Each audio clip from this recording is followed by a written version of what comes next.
না মুস্তাফিজ আপনি যেটা বললেন যে তাকে তার ক্যাপ্টেন গুলো যদি আমরা খেয়াল করি, প্রথমে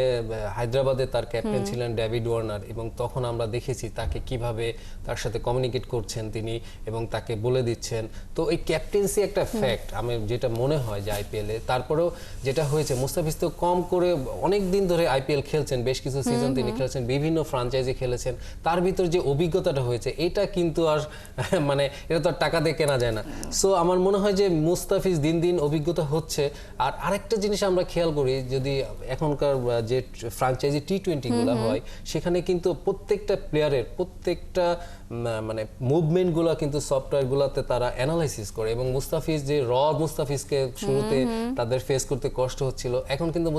মুস্তাফিজকে তারা স্টাডি করছে, এবং মুস্তাফিজেরও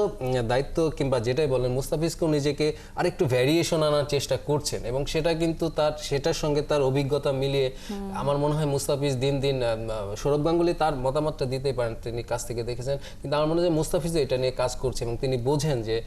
তিনি নিজে স্টাডি করেন, এটা আমি জানি অন্তত, যে মুস্তাফিজ নিজে কিছু স্টাডি করেন যে কোন ক্রিকেটারকে কিভাবে বোলিং করতে হয়, এবং এইটার জন্য সে কম্পিউটার অ্যানালাইসিস্টের কাছে শরণাপন্ন হন। তো সব মিলে আমার মুস্তাফিজ মনে হয় যে এক্সপিরিয়েন্স তো তার অবশ্যই একটা এক্সপিরিয়েন্স আসলে কাজ করতে শুরু করছে, এবং আপনি যেটা বলে যে তিনি পার্সোনালিও নিজের ইমপ্রুভমেন্টের জন্য কাজ করে যাচ্ছেন।